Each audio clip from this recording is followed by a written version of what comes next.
This video will show you how to enter farrowing information into WinPig.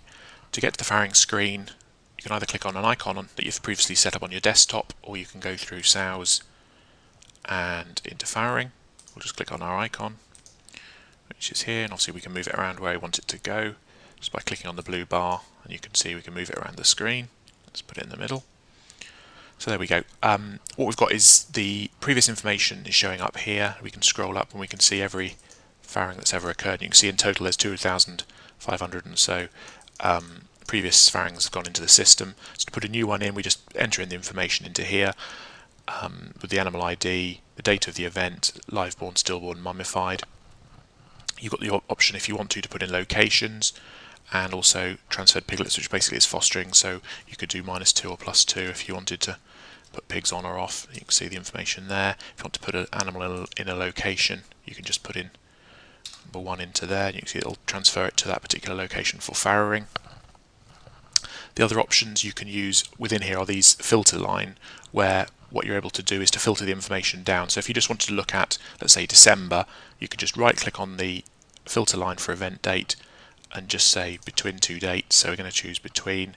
What we can do is come into here, choose December, so December the 1st, and then we're going to choose December the 31st as our range. Click on OK, and you can see it's found 53 farrowings in December, and obviously we could scroll up and have a look at these, or you can then put another filter on to say we just want to have a look in December, how many had less than, say, 8 born alive.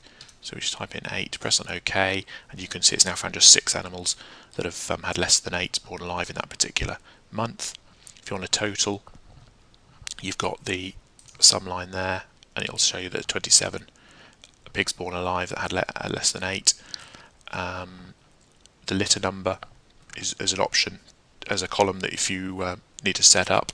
So to do that, you can either click on your layout setup or even right click on the columns. This will go straight to the layout setup as well as a shortcut, and you can see now all the available columns that you can see. You just tick on or tick off the ones you want and don't want. You can change the order, how they appear on screen, just literally by clicking on them and go up and down. So if you wanted mummified to appear first, you could see how we're just moving that up and down, but we're going to leave stillborn and mummified as it was. If we don't want the transfer sow to move to a location, we can just take the tick out, and then obviously it'll take it out for us. Transferred piglets is down there. All the other options are there. If you wanted to close the information down so it looks a bit neater, so you can see the available options, just by clicking down here on collapse all, what it does is it then collapses all of these trees where it opens out to, so you can just see all the information you need, and then you can open up a tree again for animal. You can see how you could open it up. So if you wanted to include something like ear tag or breed, then you can just by putting the tick in the box. And that's how to enter a farrowing.